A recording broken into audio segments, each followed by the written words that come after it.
So Dave, we're going to talk today about how to implement change, and the best ways to implement any sort of positive change you want in your life is through working on your identity and working on the environment you're in, because your willpower burns out by the end of the day. You know, you've got to get up, you've got to feed the animals, you've got to make coffee, battle through traffic, go to work, deal with all that things, but by the end of the day, of course, you're going to eat the chocolate bar if your goal is to eat healthy.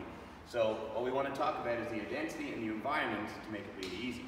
There's an expression that change is hard, and James Clear, the author of Atomic Habits, says our brain's very job is to adapt to its environment. That's all its job is. It gets used to the environment it's in and adapts to it. That's why humans can live in Siberia and you can also live in the Serengeti, is that they just learn to adapt to the environment.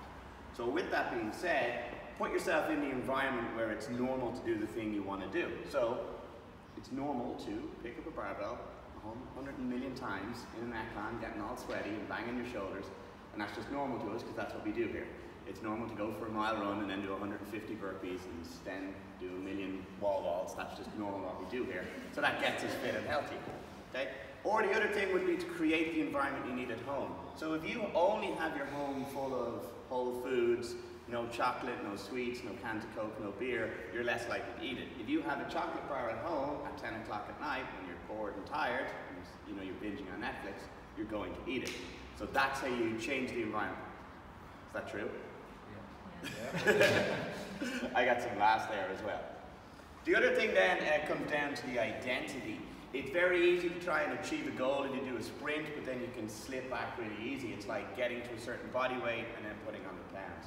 Running a marathon or something crazy like that and then never running again. It's because you haven't changed your identity of who you are as a. So if you're setting yourself a goal, a great question to ask is, who do I have to become to achieve this goal? And then you can start figuring out, what are the habits that someone who does this do? So what are the habits of someone who's good with money? Well, they save and they don't overspend. They don't put everything on their credit card. What are the habits of someone who's fit?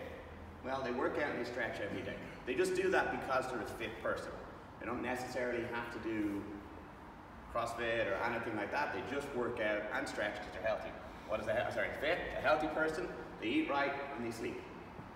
And a happy person, they stay positive regardless of the situation and they express gratitude. So they're the habits they have, and that's the identity. So find yourself an environment of the people who have succeeded in what you want to do, and then adapt their identity. Say, what would the person who has X do daily? And then you start copying that, and then you'll start becoming the person you want to become. Thanks, team.